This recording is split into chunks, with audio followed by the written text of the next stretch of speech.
नमस्ते दोस्तों, आप सबका एक बार फिर से स्वागत है आपके अपने YouTube चैनल सत्य सनातन में। पिछले एक साल से लगभग दिल्ली के सभी बॉर्डर्स पर किसान बैठे हुए हैं, कह रहे हैं कि 3 काले कानून हैं, जब तक नरेंद्र मोदी जी इनको वापस नहीं लेते हैं तब तक हम यहां से नहीं उठेंगे। दिल्ली के अंदर हमने देखा कि प्रदूषण के ऊपर काम करने वाली विश्व की सबसे ईमानदार सरकार ने पटाखों पर बैन लगवा दिया था, लेकिन बॉर्डर्स बंद होने की वजह से कितना प्रदूषण हो रहा है, कितना ज्यादा डीजल पेट्रोल फूक रहा है, इस पर हमारे विश्व के सबसे ईमानदार मुख्यमंत्री ने अब तक कोई संज्ञान नहीं लिया था। इन सब के ऊपर एक बड़ा निर्णय आया है। प्रधानमंत्री नरेंद्र मोदी जी ने आज सुबह 9 बजे ऐलान कर दिया कि हम तीनों कानूनों को वापस ले रहे हैं। हो सकता है कि हम कुछ किसानों को समझाने में नाकामयाब रहे हैं। काफी मार्मिक उनका स्पीच रहा, लेकिन इससे कई सारे आकलन लगाए जा रहे हैं और उन्हीं सब आकलनों पर बात करने के लिए हम एक बार फिर से आए हैं शांतनु गुप्ता जी के पास में। शांतनु जी को आप सभी जानते हैं, राजनीतिक विश्लेषक हैं, काफ़ी सारी बुक्स वो लिख चुके हैं और उनका एक एक शब्द, एक एक बात फैक्ट आधारित होती है और इसी वजह से उनके जितने भी इंटरव्यूज़ हैं सत्य सनातन पर आप काफ़ी पसंद करते हैं और आपके कई बार हमें मेल और कमेंट्स भी आते हैं कि भैया इस मुद्दे पर शांतनु जी से बात कीजिए। आज का सबसे बड़ा जो मुद्दा है और जिसने एक साल से पूरे भारतवर्ष का ध्यान आकर्षित किया हुआ है, उसी आंदोलन पर अचानक से खात्मे के बाद हम एक बार फिर से उनके पास में पहुंचे हैं। शांतनु, सबसे पहले तो सत्य सनातन पर आपका बहुत बहुत स्वागत है। नमस्कार अंकुर भाई। अचानक से आए और मास्टर स्ट्रोक खेल गए। मास्टर स्ट्रोक, चाणक्य नीति, इन सब के नाम से अमित शाह और मोदी जी काफ़ी प्रसिद्ध रहे हैं। क्या आपने उम्मीद की थी कि सुबह 9 बजे देश के नाम संदेश होगा और इस तरीके से एकदम रिपील हो जाएगा? देखिए, बहुत सारे लोगों के इसमें रिएक्शन भी बहुत लेट आए, क्योंकि जब नरेंद्र मोदी सोचना शुरू करते हैं, उठना शुरू करते हैं, बहुत सारे लोग तो बिस्तर पे सो रहे होते हैं। तो मुझे देखा कि लोगों को पता ही लगा कि ये हो चुका है जी। और जब मैंने वो भाषण सुना, मैं भी लाइव नहीं सुन पाया, मैं कोई अपनी एक ऑनलाइन क्लास ले रहा था कहीं की बच्चों की। तो जब मैंने सुना तो वो इतना नपातुला, इतना सोच के और इतना तथ्यात्मक भाषण था और उन्होंने अपनी बात को कम्युनिकेट करा कि वो इन 3 लॉज को वापस क्यों ले रहे हैं। और मेरे ख्याल से मैं अगर कह सकूं, उनके आज तक के बेस्ट संबोधनों में से था वो। जिस शब्दावली का उन्होंने प्रयोग करा, जिस सहजता से उन्होंने इतनी बड़ी बात कही, वो मेरे ख्याल से सराहनापूर्ण है। देखिए, इसका छोटा सा इतिहास देखें, 1-1.5 साल से हो क्या रहा है ना। हमने देखा कि कैसे उन लोगों ने इन किसानों का साथ दिया जो इन लॉस के फेवर में पहले से बोल चुके हैं, लेकिन उन्होंने कैसे पलटी मारी। तो वो एक बात रही। हम बचपन से अंकुर भाई, अगर जब निबंध भी लिखते थे तो अगर कृषि के विषय में, तो हम लिखते थे बिचौलियों को हटाना है। सुनिए बात में, बचपन में जब हमें कुछ नहीं पता था, खेती वेती कुछ नहीं पता था, बिचौलिया नाम कभी नहीं पता था। हाँ, तो हमें पता कि ये बिचौलिए हटाने, हमें बीच में हटाना है, किसान को मार्केट से कनेक्ट करना है। हम बचपन में लिखा करते थे। बहुत सारे लोगों ने कहा, शरद पवार जब कृषि मंत्री हैं उन्होंने कहा, बहुत सारे जो कृषि के अर्थशास्त्री हैं उन्होंने कहा, कांग्रेस ने अपने मैनिफेस्टो में कहा, आम आदमी पार्टी ने अपने पंजाब के मैनिफेस्टो में कहा, महेंद्र सिंह टिकैत ने कहा खुद। और जब ये लॉ पास हुए तब राकेश टिकैत ने खुद कहा कि मेरे पिता की आत्मा को शांति मिलेगी आज। लेकिन जब इन्होंने देखा कि कुछ बड़े किसान, कुछ आड़तिए इसके खिलाफ में आ गए हैं और ये एक राजनीतिक विषय बन चुका है, तब यहाँ पे सपोर्ट वापस ले लेती हैं श्रोमणी अकाली दल, जबकि उनकी नेता थी, उन्होंने खुद डिफेंड करा था, उनको ऑर्डिनेंस आया था, लेकिन बाद में पलट गई। वोटिंग नहीं किया था उन्होंने, वोटिंग नहीं किया था, कांग्रेस पलट गई, आम आदमी पार्टी पलट गई, राकेश टिकैत, सबको एक इसमें राजनीतिक जमीन दिखी। जबकि जैसा आज प्रधानमंत्री ने बताया कि सुदूर केरला से, तमिलनाडु से, बहुत क्षेत्रों से उनको बहुत लाभ आया कि भाई हो क्या रहा है। मैं कह रहा हूं कि अब आप केवल इस मंडी तक रिस्ट्रिक्ट नहीं है, पूरे बाजार में बेच सकते हैं। अब आप जो कॉन्ट्रैक्ट फार्मिंग आप पहले से करते थे, आप तो पश्चिम से आते हैं, पश्चिम में तो कॉन्ट्रैक्ट फार्मिंग हो ही रही है। हमारी तो सैकड़ों साल से गन्ना कैसे, गन्ना आप मंडी में तो बेचते नहीं है, गन्ना आप किसे बेचते हैं? या तो गुड़ वाले को बेचते हैं या चीनी मिल को बेचते हैं। यानी आप किसी जो व्यक्ति व्यापार कर रहा है उसको बेचते हैं। उसने आपकी जमीन ले ली क्या कभी? मैंने तो कोई जमीन, मैं तो बहुत सारे कृषकों को जानता हूं, वो गन्ना उग रहा है। तो एक, बल्कि अब कॉन्ट्रैक्ट फार्मिंग का लॉ आने से क्या होगा कि आपको लीगल जामा मिल गया कि अगर कोई ले भी लेता है तो अब कोर्ट ऑफ लॉ है। पहले तो आपकी वो अपनी एक अरेंजमेंट थी, अब उस पर एक लीगल। लेकिन हाँ, नरेंद्र मोदी ने आज क्या कहा कि शायद मैं बहुत सारे किसानों को तो समझा पाया, लेकिन कुछ चंद किसानों को, बड़े किसानों को नहीं समझा पाया। और लेकिन वो भी मेरे लिए मैटर करते हैं, वो भी मेरे लिए मैटर करते हैं। हमने पहले ही उसको 2 साल के लिए स्थगित कर दिया था, कोर्ट ने भी ऐसी बात कर दी थी, 12 राउंड के टॉक्स हो सकते हैं। लेकिन हाँ, इसके नाम पे राजनीति हो, इसके नाम पे लोग बरगलाएं, इसके नाम पे क्लैश हो, क्योंकि अभी ना देखिए अब क्लैश की स्थिति आने लगी है, क्योंकि बहुत सारे लोग फेवर में हैं। यस। तो अभी क्या होने वाला है, फेवर वाले और ना फेवर वाले लोग सड़कों पे आ जाएंगे, और जो फेवर में है वो बहुत सारे हैं। अगर प्रधानमंत्री ने एक शब्द यूज करा बहुत बार, आपने देखा होगा, छोटे किसान। यस। छोटे किसान क्या होता है, इसी बात को कहा आज उन्होंने कई बार कहा 80%, उन्होंने जो 80% है, और 5, अगर आप 5 एकड़ भी मिला लें तो 90% आ जाएंगे इसमें। अगर 2 एकड़ में छोटे मानते हैं लोग, छोटे और मंझौले अगर मिला लें तो 90 से 92% किसान आ जाएंगे।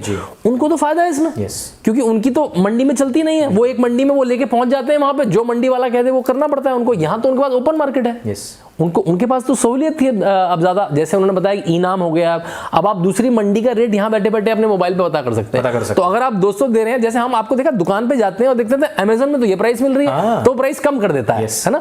तो वो क्या कहेंगे, कहेगा वहां तो हमें 400 मिल रहे हैं, आप 350 दे रहे हो, तो इसको भी 400 करना पड़ेगा, नहीं तो मैं वहां लेके चला जाऊंगा। इवन मैं जिस कैब से आपके पास आया हूं, हाँ जी, हाँ जी, उस कैब वाले ने मुझे ये बात बताई रास्ते में कि मोदी जी ने आज ऐसा कर दिया, ऐसा कर दिया। तो मैंने कहा आपको कैसा लगता है? तो ये लड़का जालौन की साइड का था, और उसने कहा कि बुंदेलखंड की तरफ। यस। तो उसने कहा कि हमारा अनाज पंजाब के लोग 1600 रुपए के भाव ले जाते थे, अब मैं खुद अपनी मंडी में बेचता हूं और मेरा 2000 से 2200 के बीच में गया, और 7 दिन के अंदर अंदर मेरा पैसा मेरे अकाउंट में आया। और देखिए पंजाब वाले किसान के पास ये जो आड़ती है इतनी ताकत है कि वो वहां से उठ के जालौन चला जा रहा है। यस। और जालौन ट्रक भर के लाता है। तो ये जो, बल्कि इसको तोड़ने की थी कि भाई छोटे छोटे लोग तैयार हो जाएं, है ना, और छोटे छोटे लोग अपनी प्राइवेट मंडियां बना लें, और जो किसान को 100 रुपए 200 रुपए 300 रुपए ज्यादा दे पाए। लेकिन देखिए ये आएगा, ये जो फार्म लॉ है ये इतने नेचुरल है ना कि अब जनता को दिशा दिखा दी है, क्योंकि ऑनलाइन हो गया ना सब, अब ऑनलाइन हो गया, अब दिशा दिखा दी है, और आप किसी को कम पे कभी रोक नहीं सकते। और दूसरी बात जो प्रधानमंत्री ने कही, जो बड़ी बात है, देखिए एमएसपी तो बहुत समय से डिक्लेयर है, लेकिन एमएसपी डिक्लेयर से एमएसपी खरीद भी तो हो। उत्तर प्रदेश में इस बार रिकॉर्ड गेहूं और चावल की खरीद हुई है एमएसपी पर।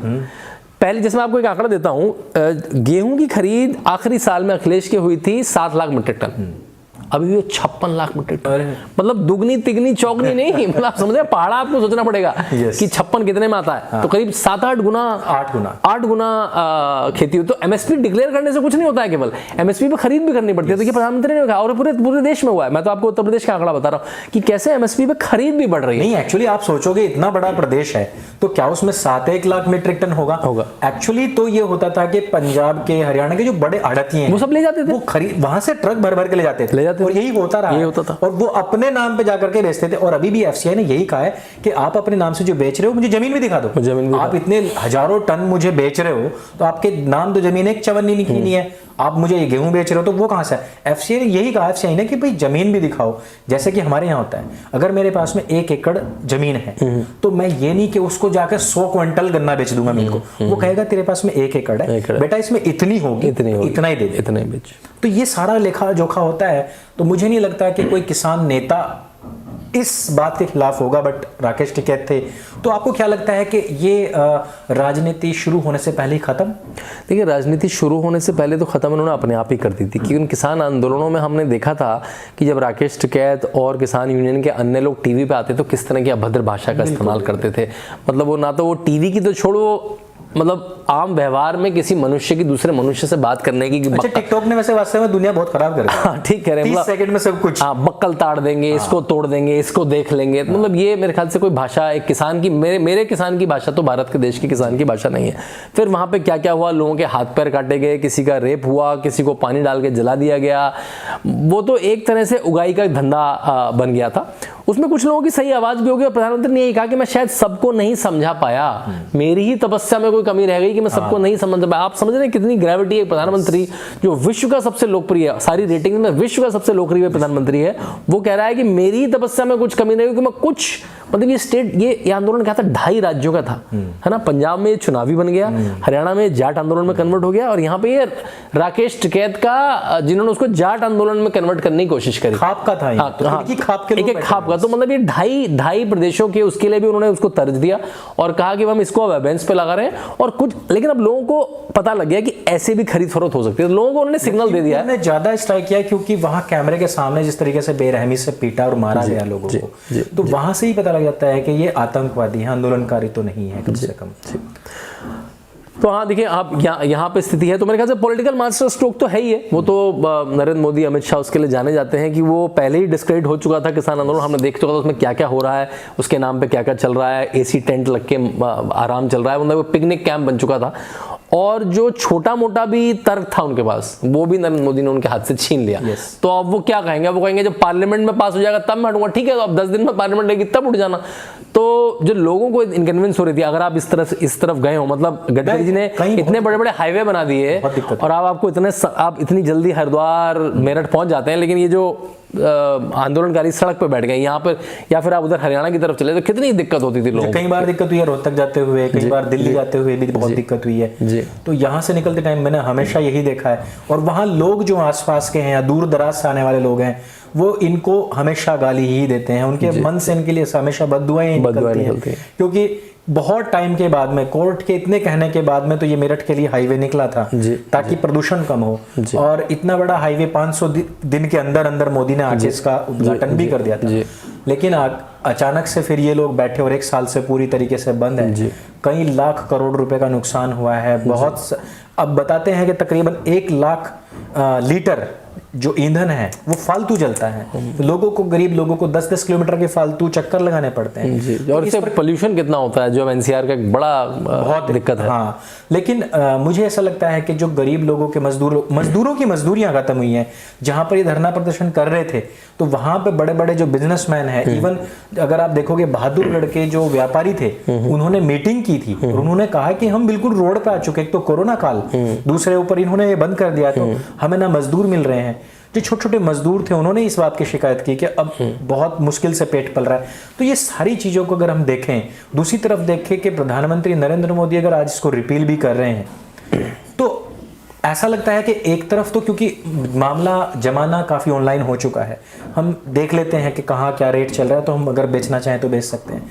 ऑनलाइन ट्रांजैक्शन, मोदी यहाँ से बटन दबाते हैं, सबके अकाउंट में 2-2 हज़ार रुपये पहुंच जाते हैं। मनरेगा में भी इसी प्रकार से ही है। कहीं तो राजीव गांधी कहा करते थे कि 1 रुपया भेज दें तो 15 पैसे पहुंचता है। ऐसे टाइम में प्रधानमंत्री नरेंद्र मोदी आते हैं और एक मतलब थोड़ा भी अहंकार नहीं, आकर के सिर्फ सबसे माफी मांगते हुए और उन्होंने वो बात कर रहे। विपक्ष के पास केवल यही तर्क होगा, देखो हमने लड़ाई लड़ी और इनको गलत साबित कर दिया। उन्होंने कहा कि मैं समझा नहीं पाया, उन्होंने नहीं कहा कि मैं गलत था, उन्होंने कहा कि फार्म लोग खराब है। उन्होंने ये भी बताया कि, और हमें सबने बताया कि मैंने जैसे बताया, हर पार्टी ने जिनको थोड़ी भी एग्रीकल्चर समझ में आती है, उन्होंने कहा है कि बिचौलिए हटने चाहिए। और लेकिन किसी में वो स्पाइन नहीं थी, वो रीढ़ की हड्डी में दम नहीं था कि हटा पाए, ऐसे पॉलिटिकल रिपरकशन हो सकता है बड़े आड़तियों के थ्रू। और देखिए, हम दोनों से ज्यादा या आपके दर्शकों से ज्यादा कृषि कौन समझता है? MS स्वामीनाथन, जिन्होंने हरित क्रांति, ग्रीन रेवोल्यूशन हुआ, उन्होंने करीब 1.5-2 साल पहले एक लेख लिखा टाइम्स ऑफ इंडिया में, और उन्होंने बताया कि कैसे पूरी जो कृषि की लाइफ साइकिल है उसमें पहली बार किसी सरकार ने काम किया है तो नरेंद्र मोदी सरकार ने काम किया। और MS स्वामीनाथन कोई भाजपा के व्यक्ति नहीं है, वो कांग्रेस की सरकारों में उन्होंने बहुत सारा काम किया है, वो एक एक्सपर्ट है। उन्होंने कहा स्टार्टिंग से, जो आज नरेंद्र मोदी ने भी कहा, बीज, बीमा, बचत सब पे कैसे काम हुआ, स्टार्टिंग से देखिए तो कैसे कृषि पे काम हुआ, कैसे बीज की उपलब्धता बढ़े, कैसे नीम कोटेड यूरिया से यूरिया की उपलब्धता बढ़े, जब कृषि हो जाए तो कैसे सिंचाई की उपलब्धता बढ़े, बड़ी बड़ी सिंचाई की स्कीम आई, अगर आपको कोई टूल इक्विपमेंट ट्रैक्टर चाहिए तो उसके लिए कैसे ऋण मिले आपको, फिर सॉइल की आपकी हेल्थ में पता करके दूंगा जिससे आप सही मामला में DAP डालें, सही मामला में यूरिया मारें, फिर अगर फिर भी किसी कारणों से आपकी फसल खराब हो जाती है तो बीमा कैसे मिले, फिर अगर ये सब से भी आपका पड़ता नहीं खाता है तो आपको मैं PM किसान के आपको मैं पैसे दे रहा हूं। अगर आप 60 साल से ऊपर हो जाते हैं तो PM के लिए पेंशन की योजना है किसानों के लिए। तो आपने किसानों को हर तरह से सेफ गार्ड कर दिया, किसानों को दिख रहा है, ये मैं कहने के लिए कह रहा हूं, जैसे मैंने बताया वो बटन से लाखों करोड़ रुपए जा चुके हैं किसानों के अकाउंट में, तो वो देख रहा है कि एक व्यक्ति हमारे लिए इतना ध्यान दे रहा है कि हमारी वो सॉइल की हेल्थ से देखकर हमारी अपनी हेल्थ तक का वो ध्यान दे रहा है, और वो लॉस भी जो इंटेंशन से सही बना रहा है कि भाई मुझे बड़ा बाजार मिले, मैं अच्छे पैसे में बेच पाऊं। लेकिन कुछ लोग अपने हितों के लिए उसको लग रहे हैं, तो किसानों को दिख गया है कि कौन किसानों के हित में है और कौन अपने हित में है।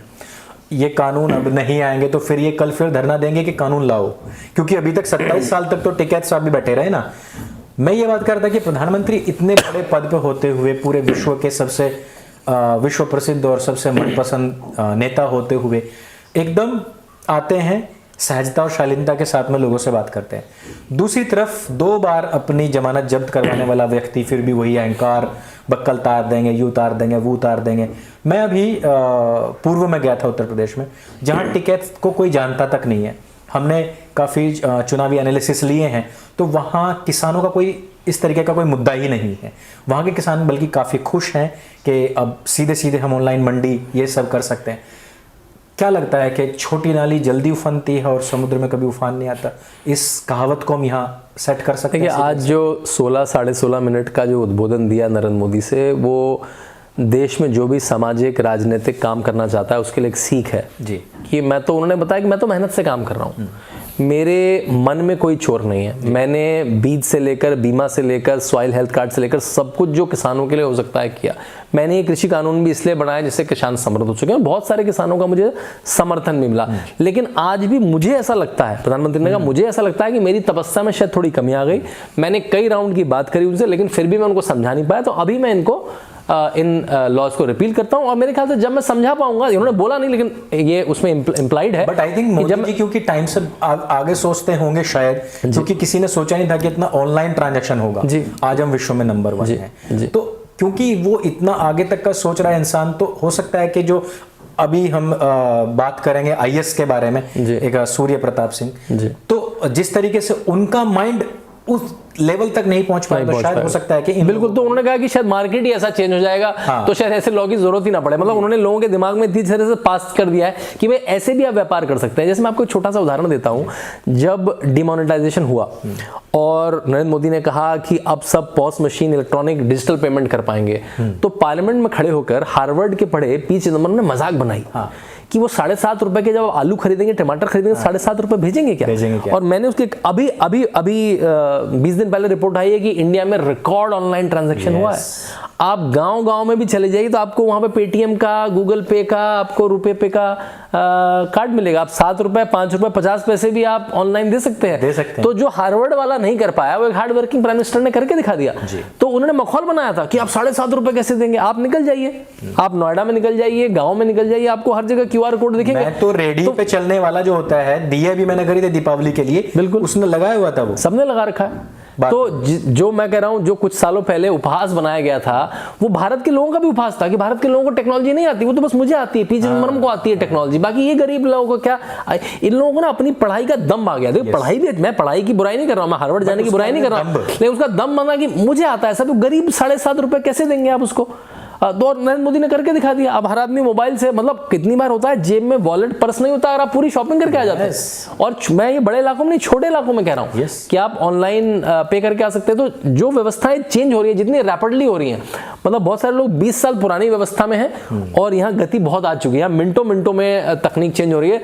तो मैंने, प्रधानमंत्री ने उनको एक गौर मंत्र सिखा दिया है कि भाई आप अपनी उपज अब ज्यादा पैसे पे भी बेच सकते हैं, MSP के बियॉन्ड भी दुनिया है, ये उन्होंने सिखा दिया है। तो मेरे ख्याल से अब लॉज आए या ना आए, लेकिन जनता और किसान समझदार हो चुके हैं। बहुप्रतीक्षित और बहुत सारे समाज सेवक और जो किसान आंदोलनकारी जो रियल में है, चाहे उसमें थाना भवन के ठाकुर धर्मपाल सिंह हैं, चाहे सुभाष पालेकर जी हैं, चाहे स्वर्गीय राजू भाई दीक्षित जी हैं, स्वामी रामदेव जी हैं, इस तरीके के जितने भी किसान हितैषी, जिनको मैं रियल किसान हितैषी मानता हूं, ऐसे लोगों ने हमेशा ही गौ आधारित 0 बजट खेती पर काफी बातें की हैं। और प्रधानमंत्री नरेंद्र मोदी जी के काल में ही सुभाष पालेकर जी को पद्म पुरस्कार भी मिला है।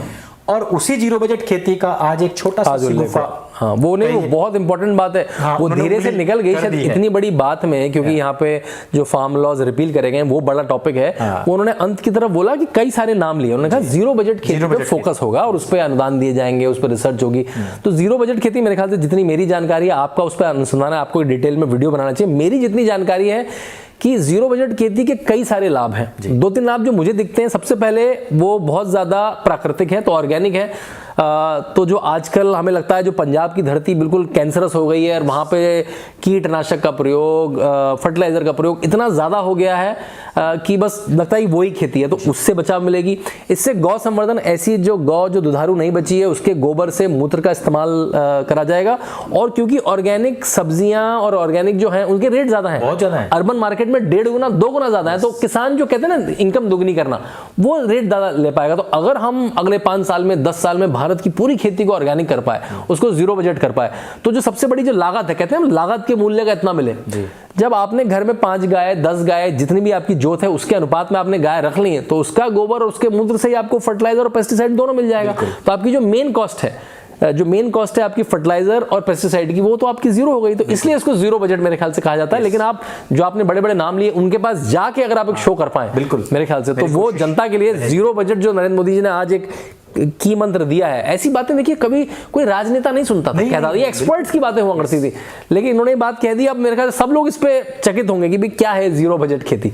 तो इस पे बात होगी। हम लगातार और जब मैं गुरुकुल गया और 2013 में जब आप मुझे मिले, तो उसके साथ ही साथ मुझे ये भी एक अफेक्शन था, क्योंकि गुरुकुल की जो जमीन है तो उसमें स्वामी जी और राजीव भाई दीक्षित का भी काफी उसमें अनुसंधान रहा। बहुत सुंदर। और उन्होंने अभी तक भी स्वामी जी वो स्वामी रामदेव जी उसी तरीके की ही खेती वहाँ करते हैं। फिर सुभाष पालेकर जी का मैंने 7 दिन का सत्र भी उसमें किया है। अच्छा। मेरे पिताजी खुद जो उनके पास में खेती है, सो उसमें पूरी तरीके से एक देसी गाय आधारित खेती करते हैं। क्या बात है, क्या एक बात है। दाना भी वो उसमें खाद का नहीं डालते जो खरीदनी पड़ती है। तो इस वजह से आज मुझे रिपील का कोई सुख नहीं दुख नहीं, लेकिन जो नरेंद्र मोदी जी ने ये बात कही है कि जीरो बजट खेती, मेरे ख्याल से अंकुर भाई ये क्रांतिकारी इसलिए हो सकता है क्योंकि मैं हेल्थ के लिए बड़ा कॉन्शियस हूँ। मैं बड़ी बड़ी ऑनलाइन कंपनियों ढूंढ के ऑर्गेनिक सब्जी ऑर्गेनिक दालें मंगवाने की कोशिश करता हूँ जो बजट को दोगुना कर देती हैं। लेकिन मेरे ख्याल से स्वास्थ्य से बड़ा कुछ नहीं है, परिवार के बच्चों के अपने स्वास्थ्य से बड़ा कुछ नहीं है, क्योंकि फिर आपको उतना पैसा स्वास्थ्य में खर्च करना पड़ेगा। आपने सुना ही होगा पंजाब में कैंसर एक्सप्रेस चलती है, क्योंकि आप पूरी जमीन जहरीली कर दी गई है, वो डीएपी डाल के, यूरिया डाल के, पेस्टिसाइड डाल के।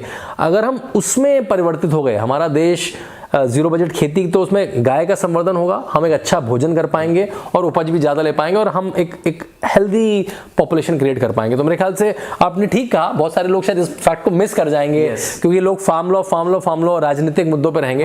लेकिन जीरो बजट खेती को हमने अगर पॉलिटिकल बना दिया, पॉलिटिकल मतलब पॉजिटिवली कह रहा हूं कि हमने पॉलिटिकल बना दिया और हर पॉलिटिकल पार्टी को उसको चैंपियन करना पड़ा, तो मेरे ख्याल से ये सबसे बड़ी क्रांतिकारी दिशा होगी। और मेरे ख्याल से हम लोगों के जीवन में अगर अगले 10-20 साल में हो पाए तो बहुत बड़ी, तो मेरे ख्याल से क्रांतिकारी होगा। जो स्वास्थ्य के, इसका रिप्रेजेंटेशन स्वास्थ्य के क्षेत्र में आएगा, स्वास्थ्य के क्षेत्र में आएगा कि हमारी देखिए, जब भी हम कोई यूरिया पेस्टिसाइड वगैरह खाते हैं, उनसे जितना भी हमारा शरीर जहरीला होता है, उसके बाद में सिर्फ एक शल्य चिकित्सा बचती है, ऑपरेशन बचते हैं, क्योंकि वो कैंसर बनता है उससे सीधे ही, तो उससे मृत्यु भी होती है। तो उससे पहले यदि हम थोड़ी सी मात्रा में ज्यादा खाद डाल देंगे तो जमीन खराब, कम डालेंगे तो फसल नहीं होगी। लेकिन जो लाखों करोड़ों वर्षों से इस धरती पर खाद पेस्टिसाइड कृत्रिम खाद की जो इन्वेंशन, उससे जस्ट पहले क्या था, तो वो हमारा सब कुछ गौ आधारित ही था। और गौ को इसी वजह से ही माता तुल्य माना गया है, क्योंकि वो माता के स्थान पर दुग्ध भी देती है और किसान को, और जो हमारी धरती माता है उसका भी पालन करती है और हमें भोजन भी देती है। और इसी वजह से गौ करुणा नदी में महर्षि देवदयानंद सरस्वती जी ने भी यही बात कही कि लाखों जीवन का पालन, मनुष्य जीवन का पालन करती है एक गाय। तो कितनी बड़ी बात। हाँ, तो अगर ये हो जाए कि आने वाली सरकारें या जो जितने भी जो उनके घोषणा पत्र होते हैं उसमें आ जाए कि हम गाय के लिए ये करेंगे, या हम जीरो बजट खेती के लिए करेंगे, या हम किसानों को सिखाएंगे खाद और पेस्टिसाइड किस तरीके से बनाए जाए गौ आधारित। क्योंकि मेरे पिताजी स्प्रे बनाते हैं और वो स्प्रे उस कीटनाशक से ज्यादा हैवी होता है जो कि हम सारा नेचुरल चीजों से बिल्कुल नेचुरल होता है और उससे कोई नुकसान भी नहीं है। बहुत सुंदर। मेरे ख्याल से मैं अब एक तरह से सोच रहा हूँ, देखिए ये लॉ 3 क्यों लाए थे नरेंद्र मोदी कि किसान की इनकम को और कैसे बढ़ा सकें, कैसे बाजार में उसकी कीमत। तो उनको लगा कि ये तो मैं अभी जनता को नहीं समझा पा रहा हूं या कुछ किसानों को नहीं समझा पा रहा हूं, तो मैं किसान की आय कैसे बढ़ाऊं, कॉस्ट कम करूं, मैं किसानों की कॉस्ट कम कर दूं और उसकी इनकम भी ज्यादा कर दूं कि ऑर्गेनिक बिकेगी ज्यादा, बहुत ज्यादा बिकेगी। तो उन्होंने मेरे ख्याल से दूसरा सोचना शुरू करा है। वो मतलब एक जगह रुके नहीं, उनके पास प्लान ए छोड़ देंगे तो प्लान बी है, प्लान बी नहीं है तो प्लान सी है। वो एक सोचने वाले विचारशील विजनरी लीडर है। तो मेरे ख्याल से आपने ठीक पकड़ा कि जो 16 मिनट के भाषण में अंत में उन्होंने जीरो बजट खेती बोला, जो शायद उतने बड़े भाषण में खो जाएगा, लेकिन हमें उसको खोने नहीं देना है और मेक श्योर करना है कि इसकी बात जनता तक, किसानों तक पहुंचे, किसानों तक पहुंचे। और हमारे बहुत सारे किसान भाई हैं जो गौ आधारित खेती करते हैं, जो जीरो बजट खेती करते हैं, जो सीखना चाहते हैं। मैं कोशिश करूंगा कि इस पर मैं एक सीरीज लेकर के आऊं, ऐसे जितने भी विशेषज्ञ हैं उन तक पहुंचूं, उन तक बात करूं। हम सत्य सनातन पर ही उन सब इंटरव्यूज को लेकर के आएंगे। मेरा बड़ा मन था कि इन सब पर मैं बात करूं, क्योंकि जितने भी गौ आधारित खेती या जीरो बजट खेती पर कार्य करने वाले लोग हैं, वो इन सब किसान आंदोलनकारियों या आड़त ये जो आंदोलनकारी थे उन सब के खिलाफ थे। मैंने उन सब के साथ में बात की तो वो इन सब के खिलाफ ही थे। उन्होंने कहा कि कृषि सुधारों के खिलाफ हैं ये लोग जो बॉर्डर्स पर पड़े हुए हैं। तो मैंने कोशिश की थी कि उनसे मैं बात करूं, लेकिन आज अचानक से ही ये बात हुई कि जीरो बजट खेती पर बात हुई। मैं जल्द ही उसके ऊपर आप लोगों के सामने एक अच्छे इंटरव्यूज में लेकर आऊंगा और डिटेल में उन लोगों से मैं बात भी करूंगा, आप लोगों तक उनकी बात भी रखूंगा। और शांतनु जी, आपने इस विषय पर भी बड़ी बेबाकी से और सभी फैक्ट्स के साथ में बातें रखी और जनता को बताया कि किस प्रकार से एक पॉजिटिव राजनीति का परिचायक आज की हमारी जो सरकार है वो बन चुकी है और किस प्रकार से विश्व के सबसे कीर्तिमान स्थापित करने वाले प्रधानमंत्री कितने विनम्र होकर के बात रखना जानते हैं और वो बहुत सारे नए युवाओं के लिए इंस्पिरेशन भी बनेगा। मुझे एक बात आपकी बहुत अच्छी लगी कि जिन लोगों को कैंसर मुक्त खेती पर आंदोलन करने चाहिए थे वो आज दिल्ली को घेर करके वहां प्रदूषण मात्रा इतनी बढ़ा रहे हैं कि दिल्ली वालों को कैंसर हो जाए। बिल्कुल। तो जिसके पास बीमारियां होती है वो बीमारी बांटता है और जिसके पास में स्वास्थ्य है क्योंकि योगी है एक तरीके से हमारे प्रधानमंत्री, तो वो स्वास्थ्य बांटने की भी बात करते हैं। तो जिसके पास जो होता है वो वही बांटता है। तो आपका बहुत बहुत धन्यवाद कि आपने इस विषय पर भी हमसे बातचीत की। तो मित्रों, अगर ये वीडियो आपको अच्छा लगता है और आप भी चाहते हैं कि हम जीरो बजट खेती पर आगे कुछ और इंटरव्यूज लेकर के आएं, तो इस वीडियो को लाइक कीजिएगा, शेयर कीजिएगा, नीचे कमेंट करके हमें जरूर बताइएगा। ऐसे जो किसान हैं या ऐसे जो समाज सुधारक है, किसान समस्याओं के ऊपर काम करने वाले लोग हैं, उनके भी हमें नीचे नाम जरूर बताइएगा ताकि हम उन तक पहुंच करके आपको इस मुद्दे पर भी वीडियोस बना करके दे सके। क्योंकि आज के समय में मुझे ऐसा लगता है कि गौ रक्षा केवल और केवल जीरो बजट खेती के माध्यम से ही हो सकती है। जो हिंदू लोग जो कहते हैं कि हमें गौ रक्षा अभियान चलाने हैं और गौ रक्षकों की कई बार हत्याएं भी हो जाती हैं, उन सब से भी बचने के लिए यह ही एकमात्र उपाय है। मैंने तकरीबन 2 साल पहले एक वीडियो बनाया था कि आप हिंदू हो या मुसलमान, इस वीडियो को देख लीजिए तो आप गौ रक्षा स्वयं ही करने लग जाएंगे, और चाहे विश्व में किसी भी कोने से हो। उस वीडियो को भी मैं रीअपलोड करके आप लोगों को लिंक दूंगा नीचे डिस्क्रिप्शन में, उसको भी आप जरूर देखिएगा। मेरे संग बोले सत्य सनातन वैदिक धर्म की जय। जय हिंद, वंदे मातरम।